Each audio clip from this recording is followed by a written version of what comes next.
Ya, bismillahirrahmanirrahim. Assalamualaikum warahmatullahi wabarakatuh.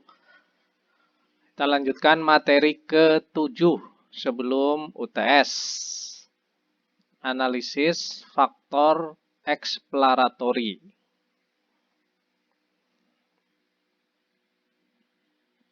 Ini isi kuliah kita.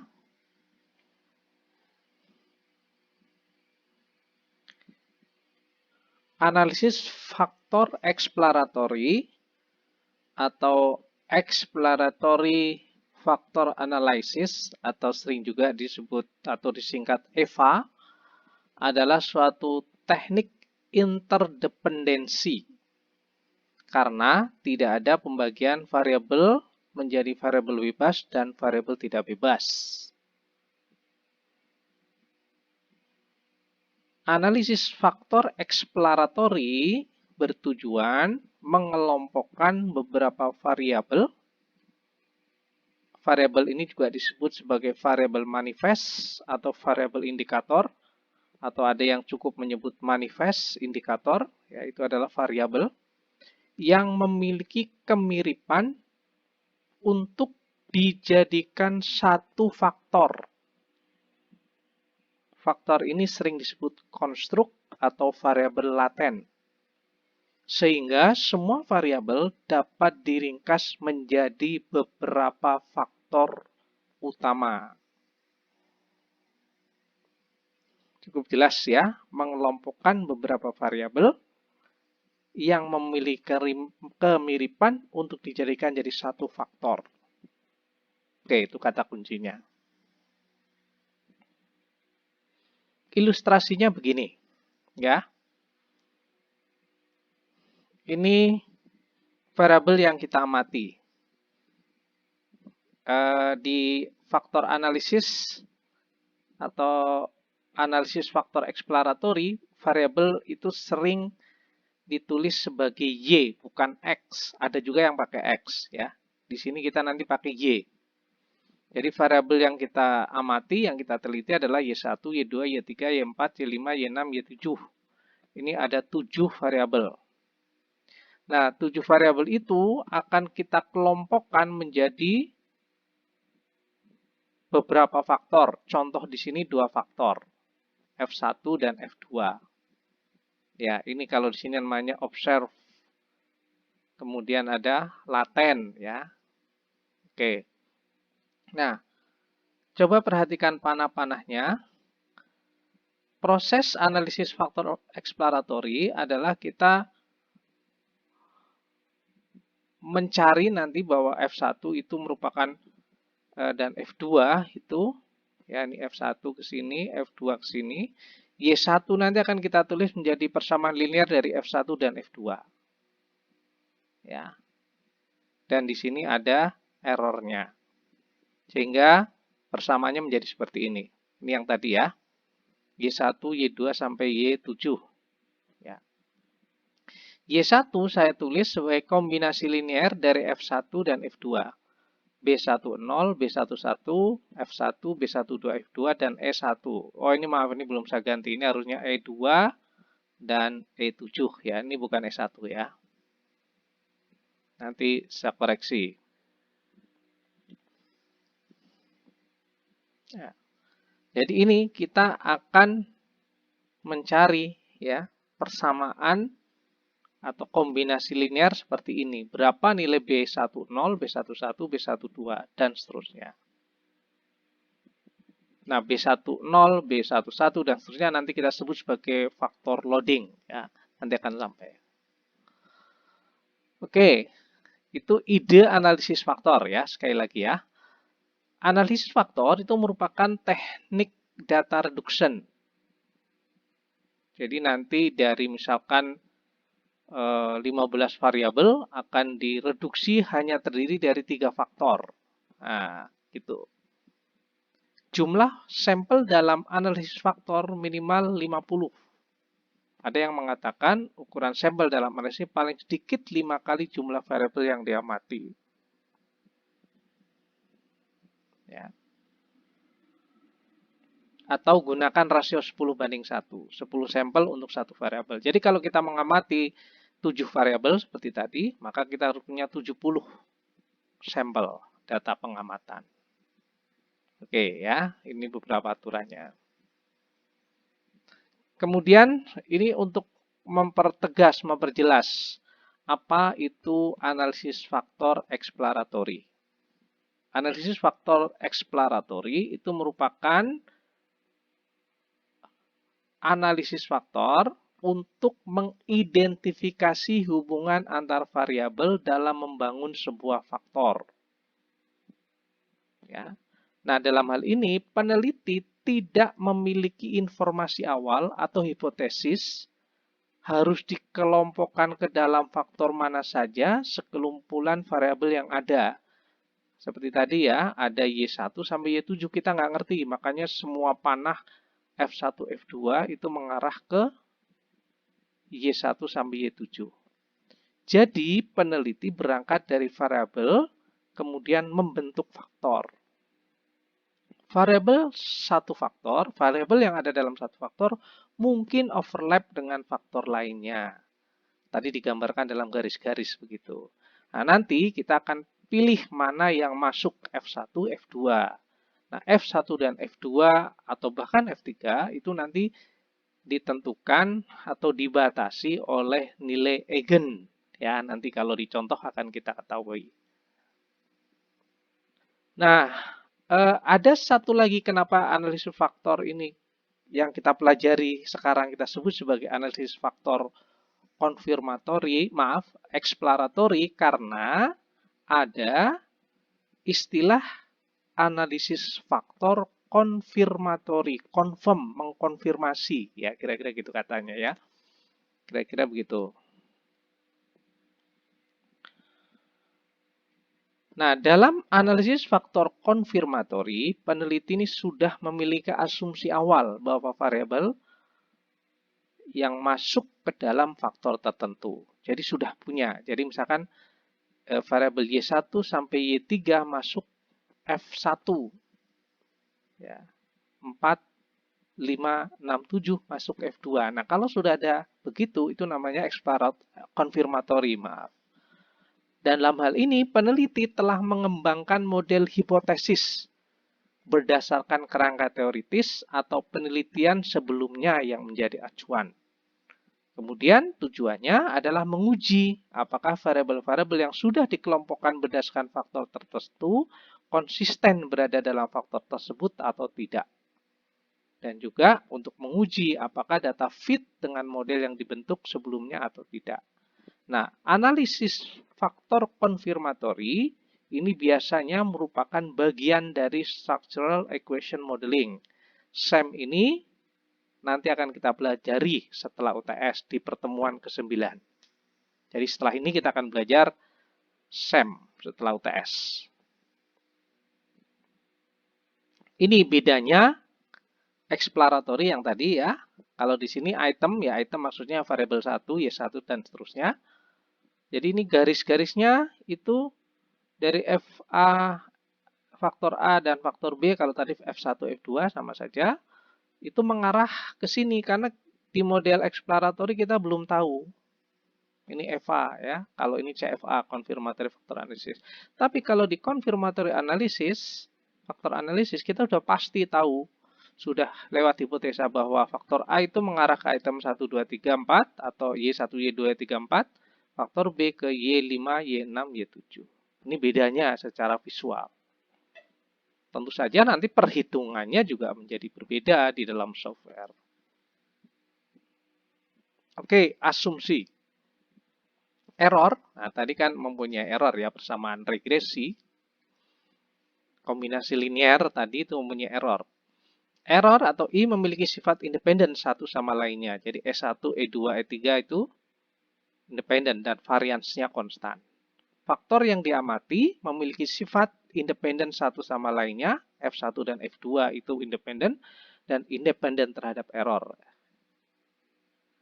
Paling tidak ada 3 variabel per faktor dengan jumlah sampel minimum 100. Ini dari clean. Tidak harus terpenuhi sebenarnya yang ini ya, karena tadi di contoh perhitungan juga per faktor bahkan hanya ada 2 ya. Tapi ini idealnya kalau kita mau riset beneran ya, bukan latihan. Oke, ini model analisis faktor eksploratory. Jadi misalkan tadi ada Y1 sampai YL secara umum. Apakah sejumlah variabel Y1, Y2, Y3 dan seterusnya sampai YL secara linier berhubungan dengan sejumlah kecil faktor yang tidak dapat diobservasi. Jadi ini kita observasi, F1, F2 kita nggak tahu apa nanti. Jadi setelah kita ini peneliti boleh mengusulkan nama faktornya. Ya. Nanti ada contohnya. Oke ya. Nah ini harusnya ini S1, E2 sampai EL ya. Ini belum dikoreksi juga. Jadi modelnya begini. Kalau tadi yang Y1 sampai Y7 kan hanya F1, F2. Kalau ini secara umum, model secara umum ya. Jadi model faktor analisis exploratory faktor analisis EVA atau analisis faktor exploratory adalah seperti ini. Oke, kita langsung masuk contoh biar langsung memahami ya. Misalkan di sebuah program MBA, kita tahu finance itu membutuhkan perhitungan tingkat tinggi. Sementara marketing dan policy ya itu kuat segi kualitatifnya. Nah, kuantitatif skill ini akan membantu mahasiswa dalam finance, tetapi tidak membantu mahasiswa dalam marketing dan policy. Sementara verbal skill akan membantu dalam marketing dan policy, tetapi tidak dalam finance. Atau dengan kata lain, it's expected that the loading have roughly the following structure. Jadi kira-kira nanti ini hipotesanya, kira-kira bahwa Y1 itu akan masuk faktor 1, Y2, Y3 akan masuk faktor 2. F1 adalah finance, F1 adalah kuantitatif, F2 adalah kualitatif. Y1 adalah finance, Y2 marketing, dan Y3 policy. Oke, ya ini kita mulai masuk ke modelingnya. It has been suggested that discrete a function of two underlying factor, F1 dan F2. Kita sebut ya, tentatively and rather loosely described as quantitative ability, F1, dan verbal atau qualitative ability, F2. Sehingga Y1, Y2, Y3 itu kita bisa tulis sebagai kombinasi linear dari F1, F2. Ya, beta 10, beta 11, beta 12, dan ini S1, E2, E3. In the special vocabulary of factor analysis, the parameter BIJ berarti ini semua beta yang ada di sini, itu disebut sebagai loading atau loading factor. For example, B12 yang ini ya, is called the loading variable Y1 on factor F2. Loading Y1 di faktor F2. Oke ya. Oke, asumsinya tadi ya, ini harus ekspektasi dari EI adalah 0. Artinya EI independen dan variansisnya konstan. Oke. Jadi kalau nanti EI adalah 0, var EI adalah sigma I kuadrat. The unobservable factor atau FJ ya, are independent sehingga E dari FJ 0 dan one another end of the error term dan var FJ-nya asumsinya 1. Oke ya. Secara umum persamaan ini kita bisa tulis YI BI 0 ditambah BI 1 F1 BI 2 F2 dan seterusnya sehingga ditulis seperti ini. YI BI 0 BI 1 F1 ditambah BI 2 F2 tambah 1 ini hanya untuk EI kan sama aja dengan 1 kali ini. Ini untuk mempermudah perhitungan. Kemudian persamaan umum ini YI ini ya, ini nanti kita bisa ganti Y1, Y2, Y3, tapi ini secara umum YI. Variansi dari YI itu ini. Ya. Kita masukkan ke ini var YI sama dengan var dari konstanta itu selalu 0. Ya. Kemudian kalau ada seperti ini perkalian ini menjadi kuadrat. Ya. Var FI. Ya. Kemudian ini menjadi kuadrat var F2. Ya. Kemudian 1 var EI. Var EI itu sigma I kuadrat. Sehingga ini diganti sigma I kuadrat.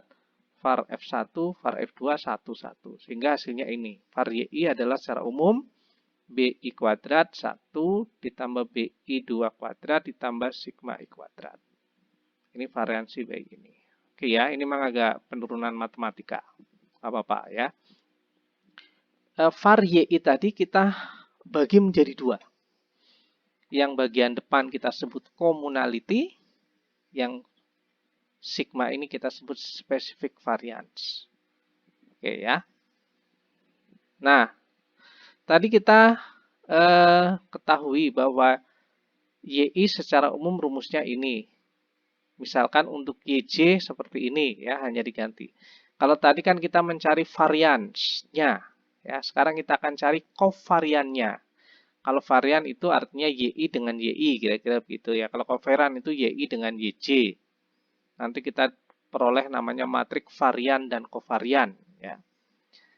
Jadi kalau YI, YJ, nah ini memang harus dilihat di buku statistik ya, bahwa covarian YI, YJ itu adalah seperti ini rumusnya. Kita masukkan ya, var F1 itu 1, var F2 2, var EI 0, var EJ 0. Berarti sisanya hanya ini BI1, BJ1 ditambah BI2, BJ2. Oke, ini varians. Sehingga kita susun menjadi matriks varian dan covarian. Ini. Tadi varians YI berarti Y1 dengan Y1 ini ada di sini.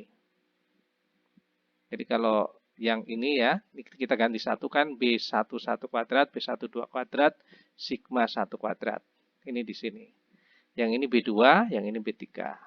Beta 3 maksudnya. Nah, yang Y1, Y2 ini covarian. Sama saja dengan Y2, Y1 ini covarian. Sehingga kita ketemu dengan matriks seperti ini. Kemudian diringkas, ditaksir, tak bias dengan cara seperti ini. Jadi yang diagonal itu S1 kuadrat, S2 kuadrat, S3 kuadrat. Yang ini S12, S13, S21, S3. Ini simetri ya, matrik yang simetri. Oke. Nah, ini matrik varian kovarian ini akan menjadi bagian yang sangat penting untuk mencari faktor loading. Kita ingat ya bahwa kita menentukan matrik varian dan kovarian dari model analisis faktor eksploratory. Oke, kita lanjutkan tadi ya. Bagaimana menentukan nilai beta dengan cara memaksimalkan kedekatan communality dan variance. Jadi salah satu teknik mendapatkan nilai beta ini adalah memaksimalkan kedekatan communality dan varian atau meminimasi specific variance. Ya. Caranya seperti ini. Ya, kita langsung ke contoh saja. Ya, kita hitung nanti ininya, kita langsung ke contoh. Contoh. Cara tadi kita sebut sebagai model metode komponen utama, ya. Kalau tidak pakai contoh memang kurang asik ya memahami konsep. Ini misalkan ada Y1, Y2, Y3, Y4. Y1 nilai matematika, Y2 fisika, Y3 bahasa, Y4 sosial. Ini mirip dengan contoh yang MBA. F1 kemampuan angka, F2 kemampuan verbal. Ya, kita ingin tahu mana saja. Sebenarnya kita sebagai ini udah punya feeling ya. Y1, Y2 masuk ke angka, Y3, Y4 masuk kemampuan verbal. Oke. Ini kan ada Y1, Y2, Y3, Y4. Ya, kita tulis. Kemudian ini F1, F2 ya. Kita tulis sebagai kombinasi linear dari F1, F2. Y1, B1, 0, B11, F1, B12, F2 plus S1 ya. Y2 juga sama kita tulis, Y3 sama kita tulis, Y4 sama kita tulis. Tadi kita tahu bahwa var YI adalah ini ya. Yang kita lakukan adalah tadi kan mendekatkan secara ini B communality dengan variance ya. Jadi kita akan memaksimalkan BI1 kuadrat ditambah BI2 kuadrat dibagi var YI. Ya. Dengan cara tadi ya, ini kita baca ulang. Ini. Memaksimalkan kedekatan nilai commonality dan variance. Kalau memaksimalkan kedekatan kan berarti perbandingannya mendekati 1 ya. Meminimasi spesifik varian. Jadi kalau di sini operasionalnya nanti adalah jumlah dari S1 kuadrat, S2 kuadrat, S3 kuadrat, S4 kuadrat atau kita sebut sebagai T0. Kemudian commonality-nya dari Y1, Y2, Y3, Y4, TT. Maka kita akan memaksimalkan TT commonality dibagi varian T0. Nah, untuk memaksimalkan ini kita perlu metode namanya komponen utama, yaitu dengan cara dekomposisi spektral pada matriks varian dan kovarian. Ya, nanti ini memang konsepnya harus pelan-pelan. Kalau belum paham nggak apa-apa, nanti dibaca ulang. Nah, apa yang disebut dengan dekomposisi spektral pada matriks varian kovarian? Kira-kira begini, ya. Tadi kita kan sudah mendapatkan matriks varian kovarian. Ya, nanti tentu saja akan kita dapatkan dengan SPSS akan kita dapatkan. Tapi kalau perhitungannya kira-kira yang seperti tadi dijelaskan, bagaimana cara mencari matriks varian dan kovarian.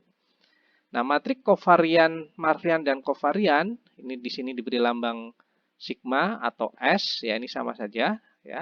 Itu ditulis ya dalam bentuk perkalian dari matriks kovarian dikali transpos ditambah matriks diagonal.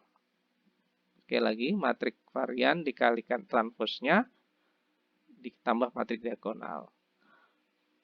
Atau ini ditulis menjadi seperti ini, ya. Jadi taksiran, kalau ada begini ini tanda ini ekuivalen, ya. Ini taksiran, taksiran, taksiran. Nah, S yang ini bisa kita tulis, S tadi adalah matriks varian dan kovarian ya. Nah, ada teorema lain yang mengatakan bahwa matriks varian dan kovarian itu bisa didapatkan dari perkalian matriks vektor eigen dikalikan diagonal nilai eigen dikalikan transpos dari vektor matriks vektor eigen.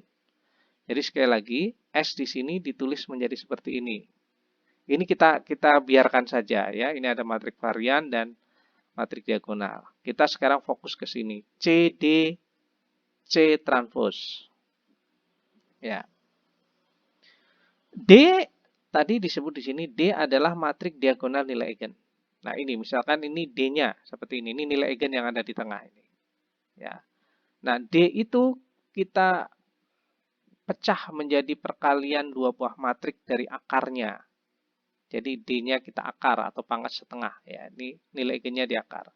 Nah, D itu merupakan perkalian dari akar D dikali akar D. Ya, matriks ini dikalikan matriks ini. Sehingga yang SD tadi, D-nya kita ganti dengan ini. Jadi D yang ini kita ganti ini. Nah, ada teorema perkalian matriks, makanya dulu kita sebut berkali-kali perlu review ruang matriks dan ruang vektor karena memang penurunan rumus dan sebagainya kebanyakan dalam bentuk matriks ya. Nah, sekarang perhatikan. Yang depan ini kita kurung ya, yang ini. Nah, yang belakang D pangkat setengah kali C transpos ini secara teorema matriks sama saja dengan CD pangkat setengah C kali D pangkat setengah transpos. Perhatikan bentuk ini. CD pangkat setengah dikalikan CD pangkat setengah transpos. Dan ini mirip S, ini mirip dengan bentuk yang tadi. Ya. Matriks kovarian yang ini. Ya, yang ini nih. Ah, ini yang ini. Matriks kovarian dikalikan transposnya. Oke ya. Sehingga ya kita terapkan tadi dalam contohnya Gudono tadi ya. Oke ya, masih ingat ya contohnya Gudono ini? Tadi kita buat persamaannya begini, kemudian variabelnya kita punya hipotesa Y1, Y2 ya. Walaupun kita serahkan ke software, tapi kita sudah punya perkiraan kira-kira begini ya. Oke. Nah, kembali ke Gudono, kita ikuti langkah-langkahnya.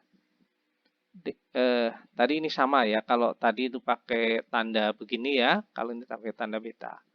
Tapi ini intinya tadi, ini perkalian dari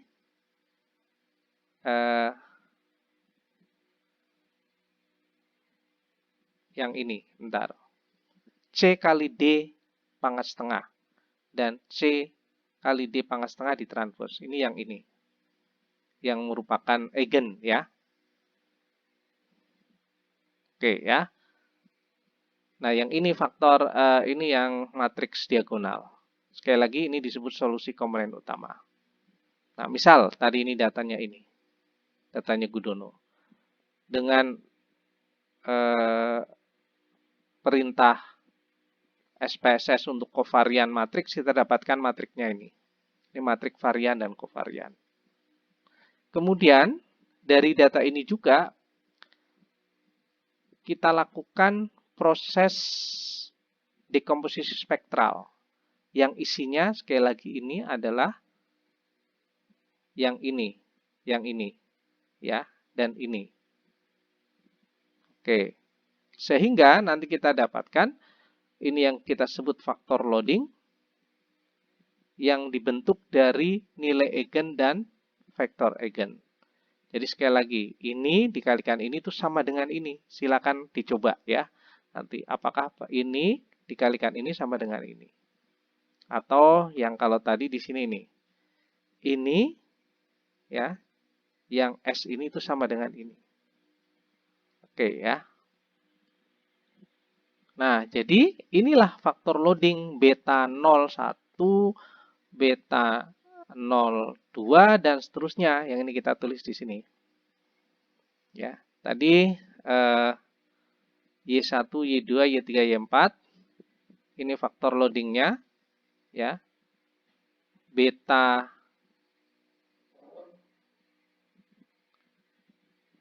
11 ya, ini beta 11 kalau yang ini ya, beta 11, ini beta 12, beta 21, beta 22 dan seterusnya. Ini faktor loading. Nah, ini yang ini itu didapatkan dari sini. Ya. Oke. Ini kita ingin membuktikan apakah benar perbandingannya itu rasionya itu TT dibagi T0 itu maksimum. Nah, kita lihat ini membuktikan saja. Ini varian dari Y1 ini dari data ini 632, 699, 989, 4278 dan 49 ini ya. Kemudian ini dari pengolahan data tadi yang ini. Kemudian communality adalah B11 kuadrat ditambah B21 kuadrat. Jadi ini B kuadrat plus C kuadrat. Ini B-nya, ini C. Ya, ini dijumlah. Ini namanya T gitu ya. Ini TT atau E di sini. Maaf, D ya. Ini kolom D. Ini D di sini. A, B, C, D. Ya, kemudian ini kolom E. E adalah T dibagi T0. Bagi A. D kolom D dibagi A.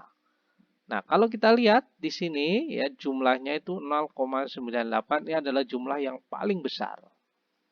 Ya. Nah, inilah komponen tafsiran yang faktor loading yang didapatkan berdasarkan rasio ini.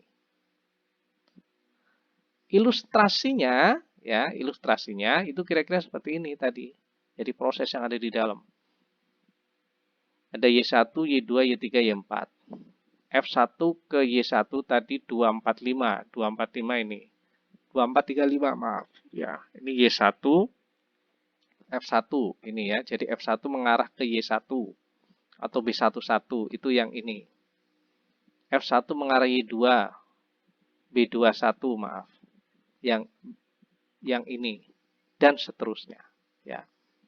Nah, nanti ini yang garis tebal kita lihat mana yang lebih besar antara yang faktor 1 atau faktor 2. Faktor 1 ini 2,4. Faktor 2 minus. Oh, berarti lebih besar ini. Ini yang ditebal lebih besar ya. Ini lebih besar, ini yang lebih besar, ini lebih besar. Maka Y1, Y2 itu masuk kelompok ke faktor 1, Y3, Y4 ke faktor 2. Seperti dugaan kita bahwa matematika dan fisika masuk angka, kemudian bahasa, tadi apa? Nilai apa tadi? Maaf, saya agak lupa ininya. Bahasa dan sosial masuk verbal, gitu ya. Oke. Nah, ini hasil dari runningnya itu begini modelnya. Ada errornya tadi ya. Oke, hasil tadi kadang-kadang faktor loading itu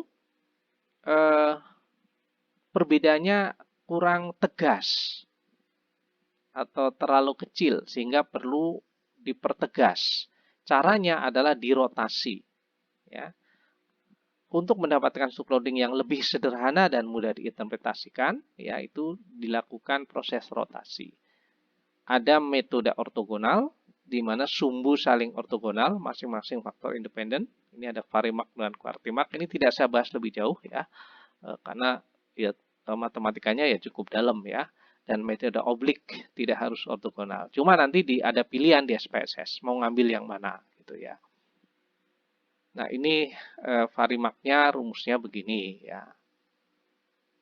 Oke, itu contoh saja metode varimak. Yang lain tidak saya sebutkan. Nah, contoh khusus untuk Gudono ini pakai SPSS ya. Kalau tadi kan hanya hasilnya. Maka keluarannya itu begini ya. Ini tadi matriks varian dan covariance, ini correlation matriknya. Ini hanya penjelasan saja, min, deskripsi dan seterusnya. Kemudian nanti ada KMO dan Bartlett test ya. Kalau di sini ada 0 signifikan, artinya model analisis faktor ini menghasilkan model yang bisa digunakan, tetapi memang KMO-nya itu cukup kecil ya, kurang tepat digunakan karena memang ya ini data Gudono ini datanya kurang ini ya, hanya untuk memudahkan perhitungan sekali lagi. Nah, ini yang saya sebut tadi ya, faktor loadingnya. Ini setelah dirotasi. Kalau sebelum dirotasi kan tadi 2, 4, 3, 5. Ini berganti udah 2, 3, 8. Ini juga sama tadi, ini 1 koma. Coba kita lihat ya. Sebelum dirotasi, nah ini kan 177, 213. Sekarang setelah dirotasi, ini sudah dirotasi dengan Kaiser normalization, Varimax with Kaiser normalization. Itu menjadi lebih tegas perbedaannya. Ini jauh lebih besar daripada ini jauh lebih besar daripada ini lebih besar daripada ini, dan ini nih. Nah, nilai loading ini, Y1 dan Y2, itu menyebabkan dia masuk di faktor 1 yang lebih besar. Ini F1. Nah, ini F2. Oke, ya. Kira cukup jelas. Kalau ini di rescale, ini ditransformasi ke normalitas. Oke, saya kira cukup materi kita ya tentang analisis faktor. Insya Allah setelah UTS, ya pekan depan UTS tentu saja, tapi setelah UTS kita akan belajar PET analisis dan SEM. Di dalamnya nanti ada confirmatory faktor analisis. Demikian yang bisa saya sampaikan. Selamat belajar membaca sendiri. Ya, billahi taufiq wal hidayah. Assalamualaikum warahmatullahi wabarakatuh.